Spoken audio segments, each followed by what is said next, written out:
I'm Adrienne Pedersen. Today on Up Front, Wisconsin's two biggest cities look for alternatives to a police response in nonviolent situations. This will give the community the opportunity to feel comfortable reaching out to those that are sworn to protect and to serve them. Next, the plans for unarmed first responders and the types of calls they'd handle. Plus, coronavirus vaccinations plateau as cases fall and life gets back to normal. Is the pandemic over? And President Biden highlights aging infrastructure in a visit to La Crosse. I'll ask the state's transportation secretary about Wisconsin's biggest needs. Taking on the issues important to Wisconsin. This is Up Front with your host, Adrienne Pedersen. Hello, and thank you for joining us this 4th of July holiday. Wisconsin's two largest cities are looking at ways of putting unarmed first responders on the streets to handle calls that don't involve a threat to public safety. Madison's program will have teams of paramedics and mental health professionals respond to nonviolent mental health calls. In Milwaukee, a task force will study unarmed responders for a wider variety of calls where police aren't necessarily needed. I talked with Milwaukee Alderwoman Shantia Lewis about the goal of the task force and whether unarmed responders could improve public safety. Let's just start with, what is the crux of this? Why are you interested? Why did you want to start a task force on alternative policing?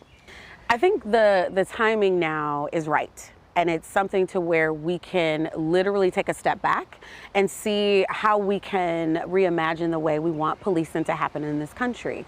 And so it's one of those things where, policing has been one way for so long that it has not evolved over the years on the one hand, but then on the other hand it has. They've been thrown all of these other duties, which is outside of their scope and their training. And so we should not expect them to do a job of a social worker. You didn't go to school to be a social worker. You went to school or to the academy to be an officer. And so dividing the lines of duty, I think that is something that is going to be beneficial, not just for the community, but for the officers as well.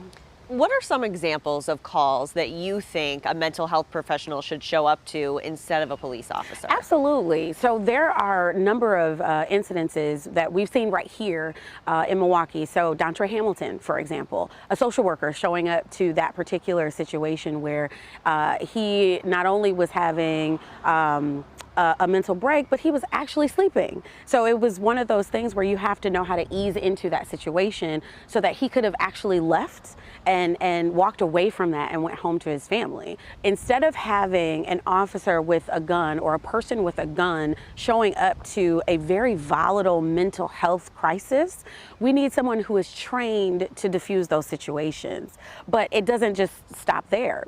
The officers get called to barking complaints, noise complaints, and if it's not showing a danger to the community, send the appropriate department to that particular situation. And just to play devil's advocate a little bit, couldn't you be putting a social worker potentially in danger, even if it is a mental health situation?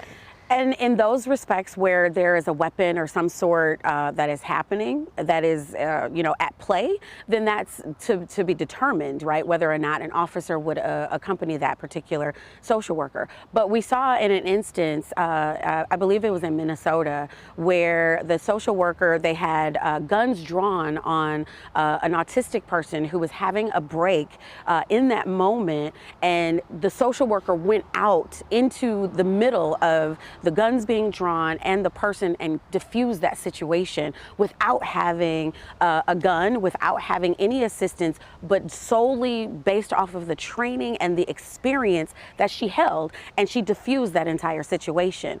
That is the value that a social worker brings to that particular mental health crisis. They are trained to go into very volatile instances and diffuse it.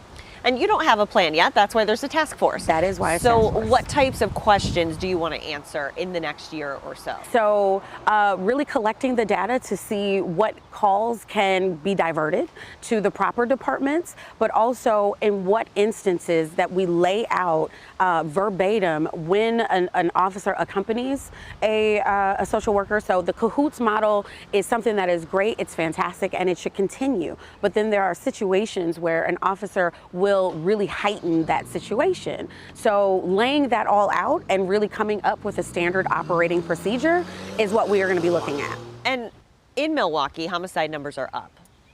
How do you think this could affect that? I see this as a call to a response, right? So knowing that the numbers are up, it's not just an overnight thing. This has been a boiling point, and COVID really exacerbated that situation.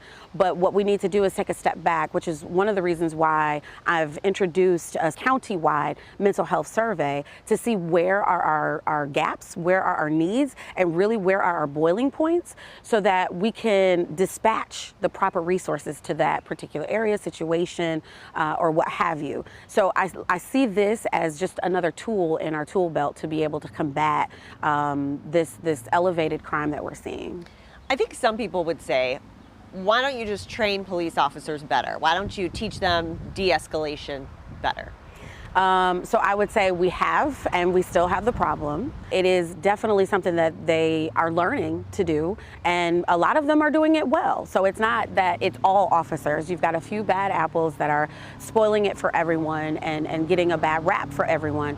But I also will say that the officers are saying, this is not what we signed up for, what we should be doing. I get calls all the time, like my son is having a mental break, but I don't want to call the police because I don't want anything to happen to my son.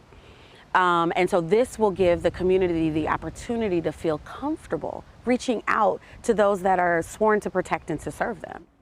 When the task force has finished its work, it will present its report and recommendations to the Common Council. Now, here's more on Madison's program. It's called CARES, Community Alternative Response for Emergency Services. The $600,000 pilot program will start with 2 teams, each including a Madison Fire Department paramedic and a mental health worker from Journey Mental Health. The CARES program is expected to start in August. Later on Up Front, with people hitting the road for the holiday weekend, we'll look at the state of Wisconsin's roads and the fixes that are in the works. But first, half of Wisconsin's population has had at least one COVID vaccination. Is it possible to get the other half?